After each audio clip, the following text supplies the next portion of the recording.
사도신경으로 우리 신앙을 고백하겠습니다. 나는 전능하신 아버지 하나님, 천지의 창조주를 믿습니다. 나는 그의 유일하신 아들, 우리 주 예수 그리스도를 믿습니다.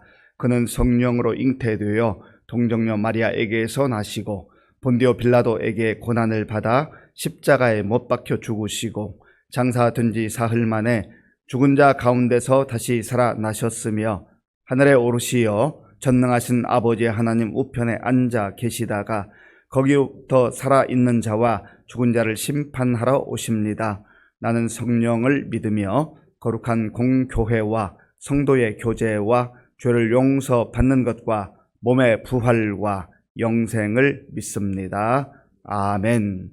하나님께서 오늘 우리에게 주시는 말씀은 레위기 12장입니다. 구약 성경 161쪽 레위기 12장을 교독하겠습니다. 여호와께서 모세에게 말씀하여 이르시되 이스라엘 자손에게 말하여 이르라.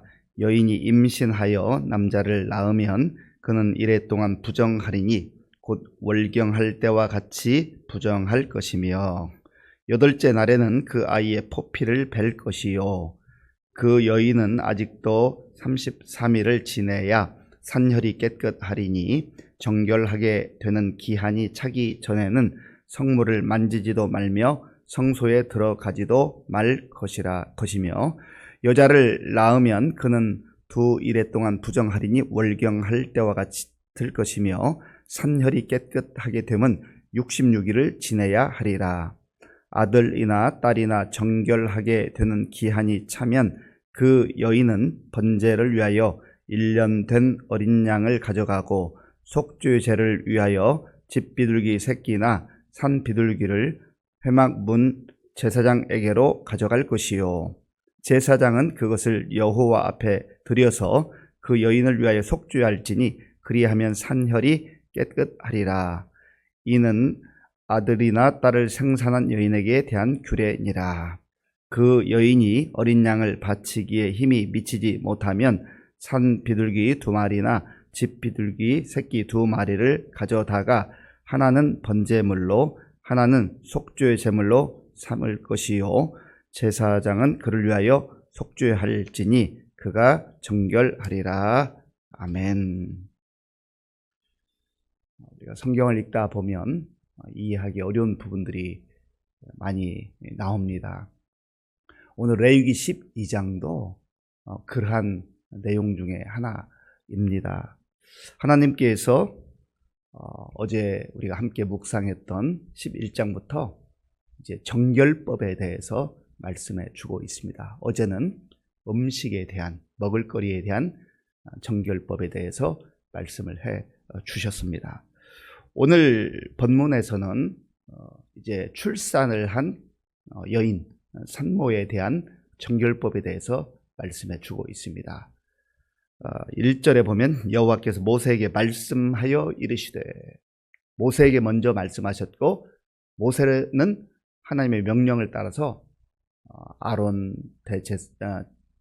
제사장 그리고 모든 이스라엘 백성들에게 이 하나님의 말씀을 또 전해야 했습니다. 그러니까 이 말씀은 하나님께서 모든 이스라엘 백성들뿐만 아니라 주의 자녀들에게 주시는 말씀이다 하는 것입니다. 2절 말씀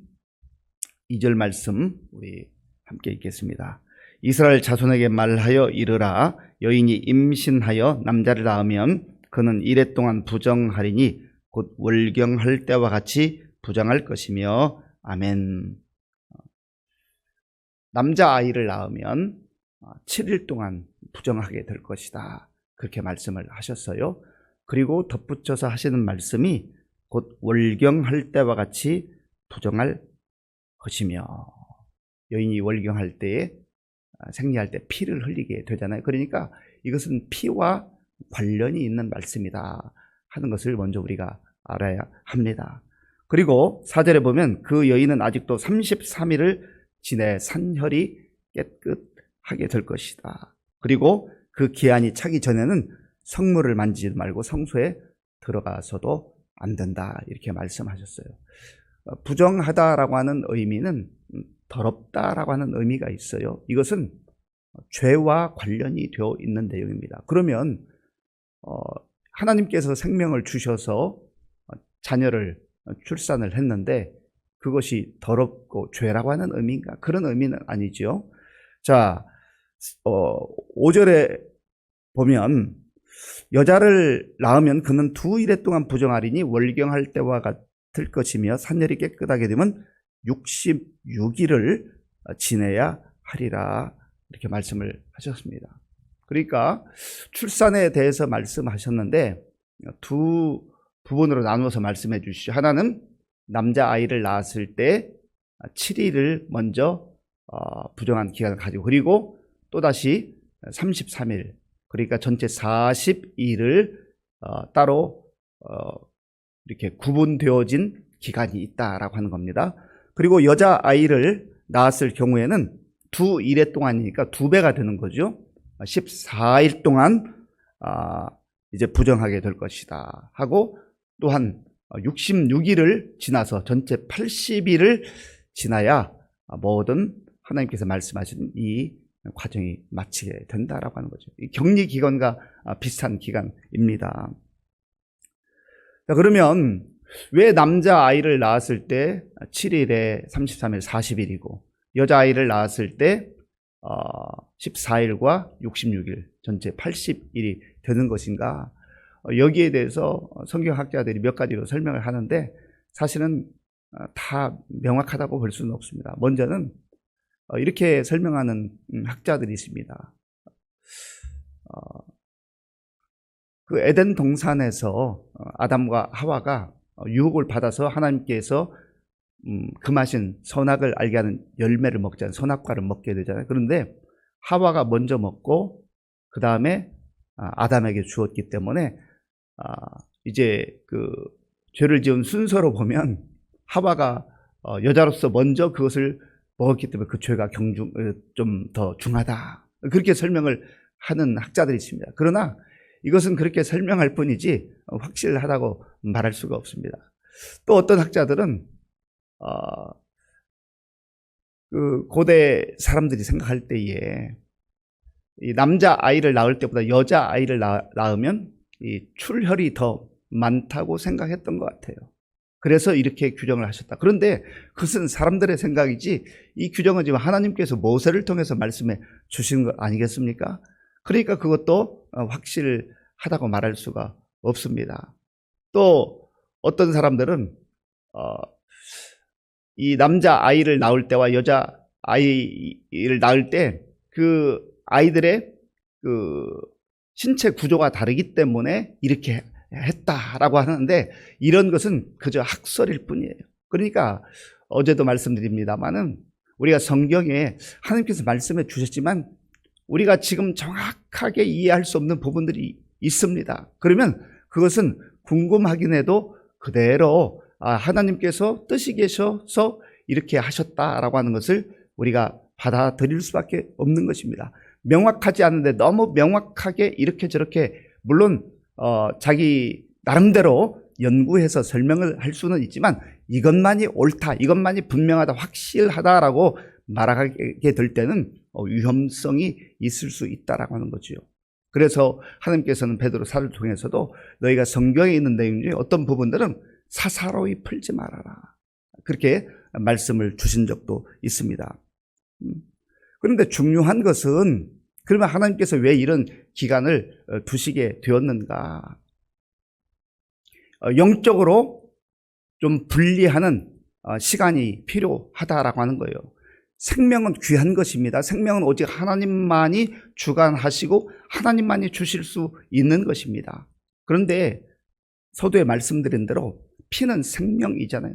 피가 흘렀다라고 하는 것은 결국은 피가 계속해서 흐른다는 것은 죽음을 의미하는데 하나님 앞에서 이 죽음이라고 하는 것이 왜 오게 됐는가? 인간이 죄를 지었기 때문에. 그런데 하나님께서 이런 장치를 두시는 것은 생명의 주관자는 하나님이시다. 생명을 주신 분이 하나님이시다. 그리고 죄에 대한 심판도 하나님이 하신다라고 하는 것을 알라라고 하는 거예요.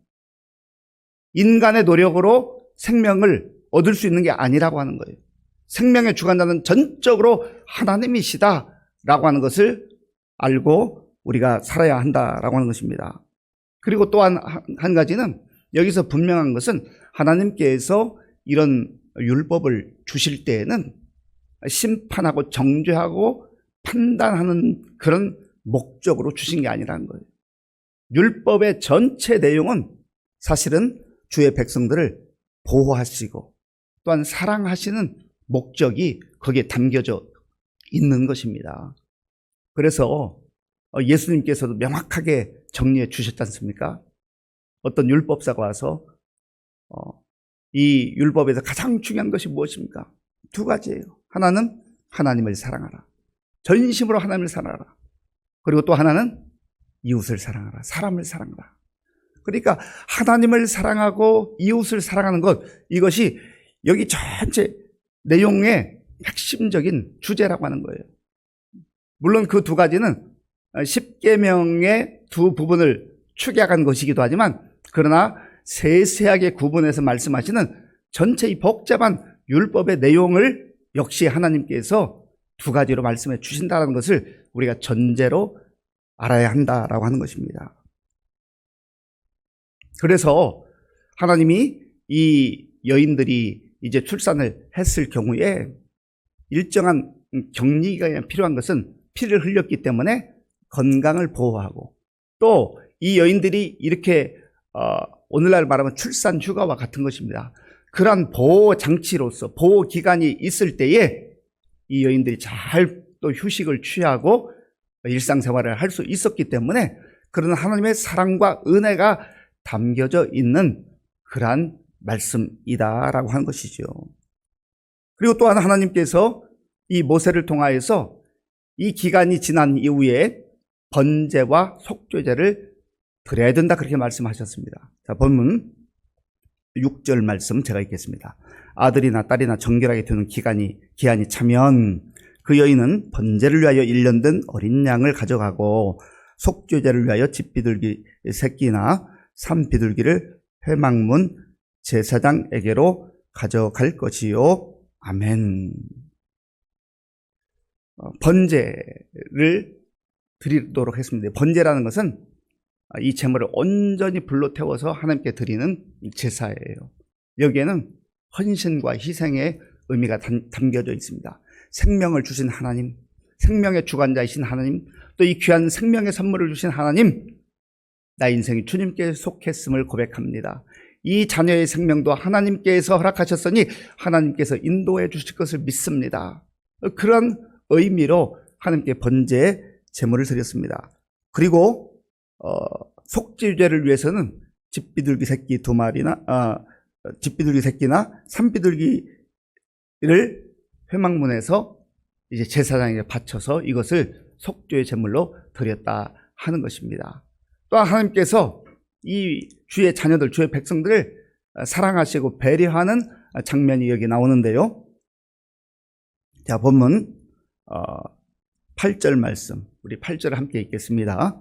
그 여인이 어린 양을 바치기에 힘이 미치지 못하면 산비둘기 2마리나 집비둘기 새끼 2마리를 가져다가 하나는 번제물로 하나는 속죄 제물로 삼을 것이요 제사장은 그를 위하여 속죄할지니 그가 정결하리라.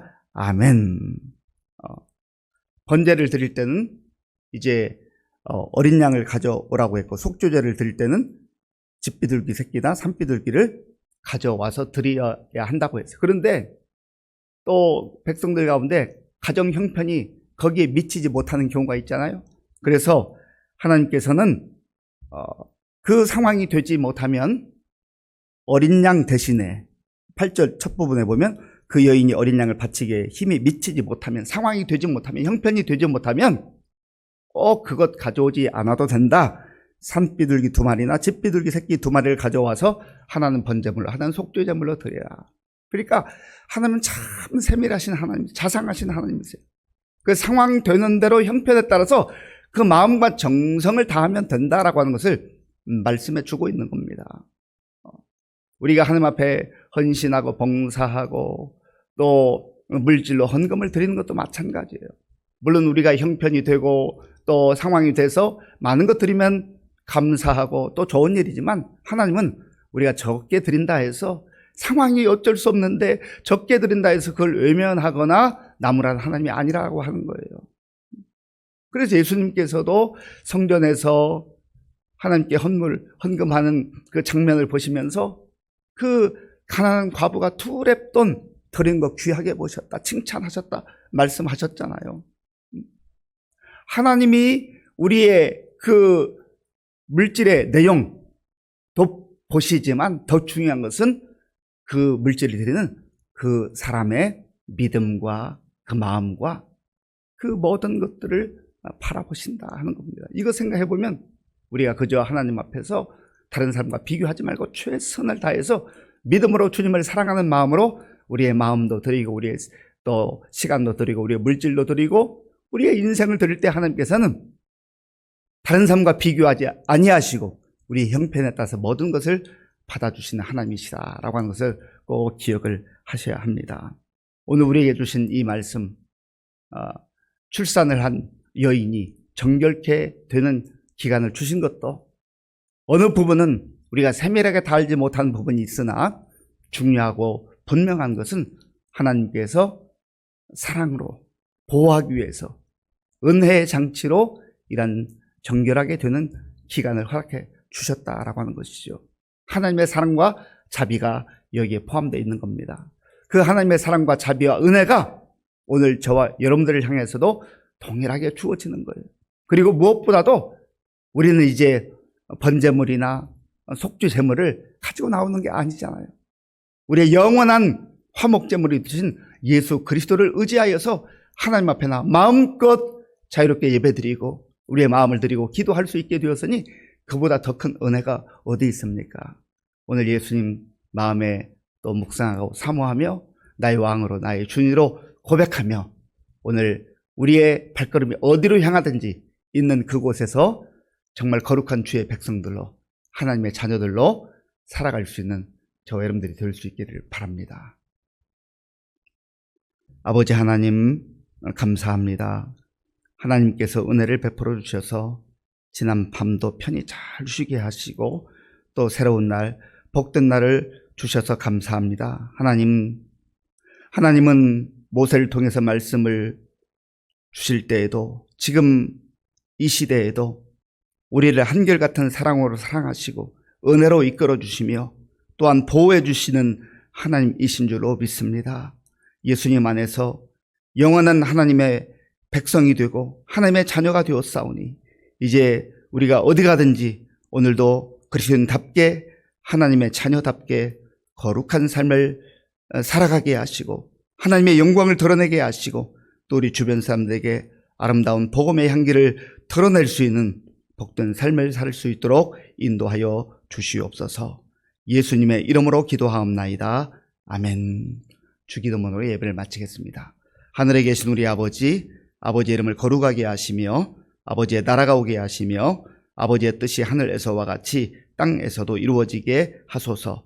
오늘 우리에게 일용할 양식을 주시고 우리가 우리에게 잘못한 사람을 용서하여 준 것 같이 우리 죄를 용서하여 주시고 우리를 시험에 빠지지 않게 하시고 악에서 구하소서. 나라와 권능과 영광이 영원히 아버지의 것입니다. 아멘. 오늘 우리에게 주신 말씀 생각하면서 기도할 때 하나님께서 우리에게 생명을 주시는 생명의 주관자가 되시고 또 우리를 보호하시고 우리를 은혜로 이끄시는 하나님이신 것을 알고 정말 하나님을 사랑하고 또 이웃과 사람들을 사랑하는 그러한 율법의 그 정신, 주님의 그 말씀을 따라 살게 하여 주옵소서. 기도하시고요. 또 나라와 민족을 위해서 또 많은 우리 성도들 중에서 특별히 연로하셔서 어려움 가운데 있는 분들 또 질병으로 인해서 눈물로 기도하는 우리 성도님들을 위해서 기도해 주시고요. 특별히 우리 김현진 권사님 어제부터 항암 치료를 받으려고 했는데 또 간 수치가 좀 높이 올라가서 지금 오늘 다시 시도해보고 또 그렇게 되지 않으면 또 며칠 기다렸다가 해야 되는 어려운 상황입니다. 위해서 기도해 주시기 바랍니다. 우리 다음 세대를 위해서 군 복무조리 청년들 또 수험생들을 위해서 기도해 주시고 지금도 세계 곳곳에 나가 범청한 선교사님들을 위해서 오늘 저녁에는 또 수요 기도회가 있는데 하나님의 은혜로 정말 많은 성도들 나와서 어려울 때 부르짖어 기도하게 할 주옵소서. 우리 어제 신미애 권사님 가정 또 유가족 위해서 또 가서 위로 예배 드리고 왔는데 오늘 장례식이 있는 날입니다. 정말 이 장례 절차를 통해서 많은 유가족들이 정말 주님 앞에 나와서 다시금 주의 백성들로 천국의 소망 가운데 살아갈 수 있도록 기도해 주시 바랍니다.